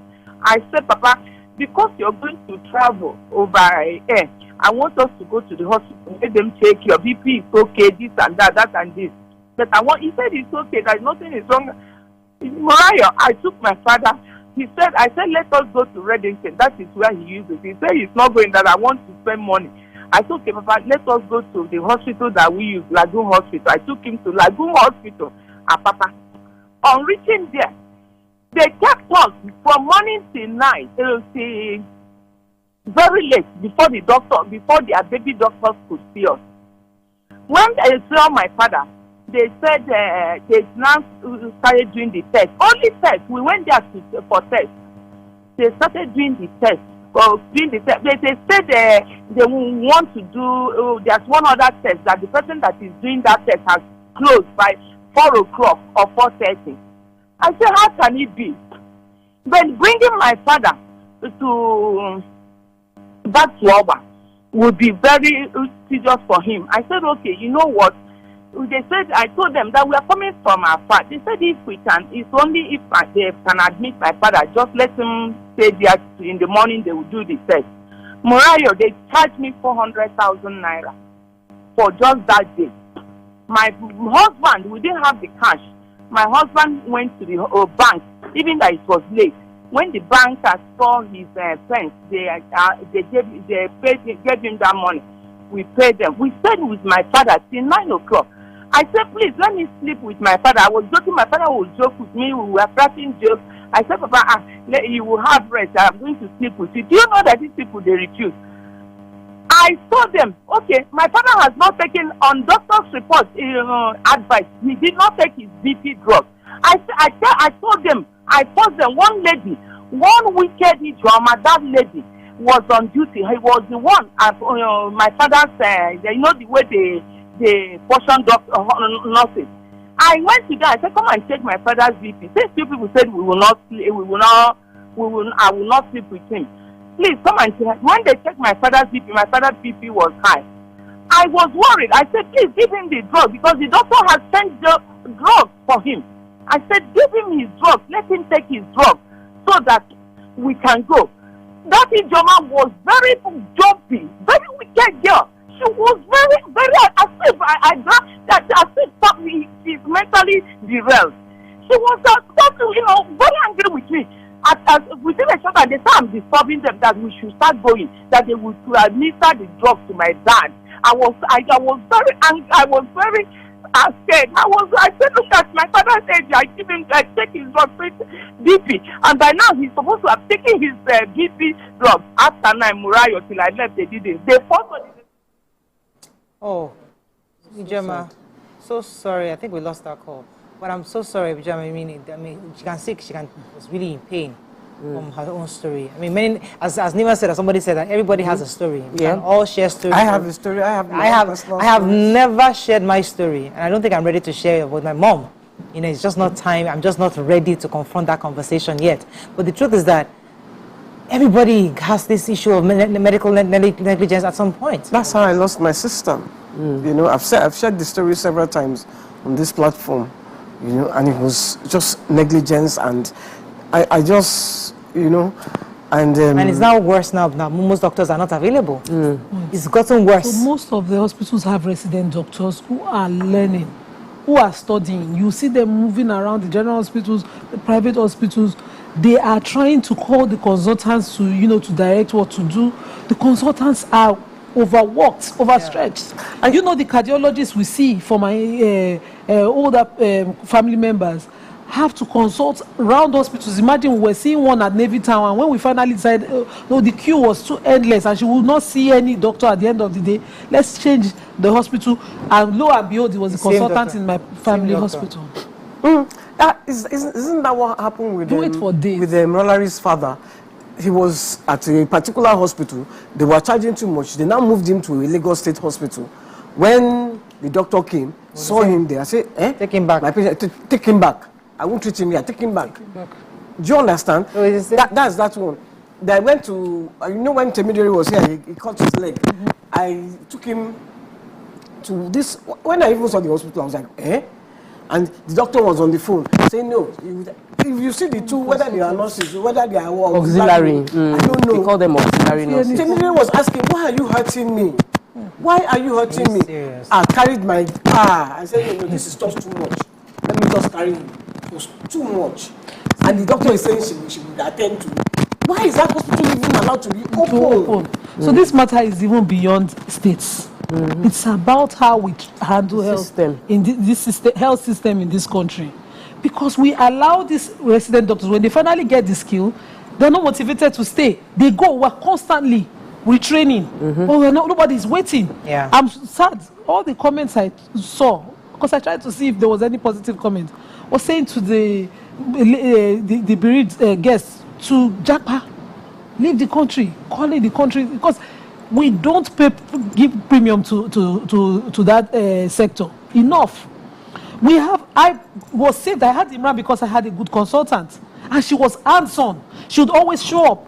She said, no, Nima, you stay in this hospital with me 6 months and you go home with your baby. I want to stay here with you. That's the only reason I have Iman and the grace of Allah. I don't know how else.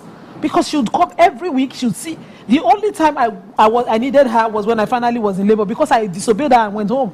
And so she had thought, oh, maybe she didn't want to stay. When I was rushed in, she kept on the phone with the entire team. You know, and we have passionate doctors like that. But the health system here has to be motivating enough for the doctors to stay. Most of the hospitals, we had to move my father-in-law from a private hospital to the FMC in Yaba. We had called consultants for hours on end. We kept calling the cardiologist hours on end. How do you have a patient in coma and don't show up? We kept calling. My husband went, we were fighting at the hospital. Calling. If I tell him to the patient, he said, since morning, okay, I'll pay you more. Even with the offer, he couldn't live where he was. We wait. At the end of the day, we called the ambulance and we moved my father-in-law to a government hospital.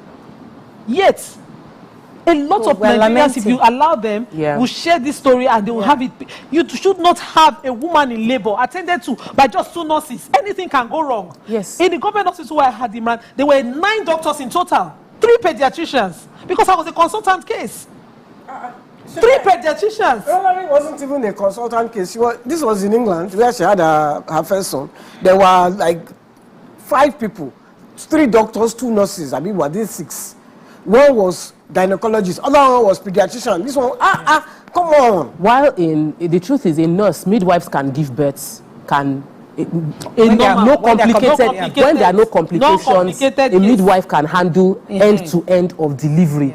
However, because we know with life there can be complications, that's why you have a doctor on ground. So when the hospital was saying that there was a midwife and a junior doctor for someone who was already having complications, there was definitely negligence on the part of the hospital, and that's why I'm waiting for FEMA as well as the Ministry of Health to speak up on what is expected. What FEMA expects when, you know, are they allowed, because she was induced 4 different times. You know, they are putting those 2 tablets to induce labor twice. They went on and did the drip, and then they still went on, you know, with another procedure at the end of the day. So how many times on one patient, which one, when does it count as overdose? At what point do you do surgery? Yes, somebody should be monitoring all vitals, all of the vitals. Yet sometimes we end up with cervical incompetence and all of that. I had a machine latched on me and my baby, checking my baby's fetal heartbeat so that I can have my first child. Some of us, our birth canal is not equal. It's not the same. And so to take it as a default case every time you treat patients. The baby, didn't you hear the man, Nima? The man said the baby had even come out, the head had shown. The baby suffocated now. And then they see what's the baby. Yes, baby suffocated within the birth canal. And she had a complicated case. What was her previous delivery like? That's why you need medical history. Unfortunately, that's all we can take. It's a really painful situation, and hopefully this man gets justice. As we said, FMI is already on the case and investigating. We'll follow up with them to see what's happening, and also with the hospital to hopefully get their own side of this story. But once again, our hearts go out to Prince Tega and his entire family, with the soul of his wife and son rest in peace. That's all we can take on today's show.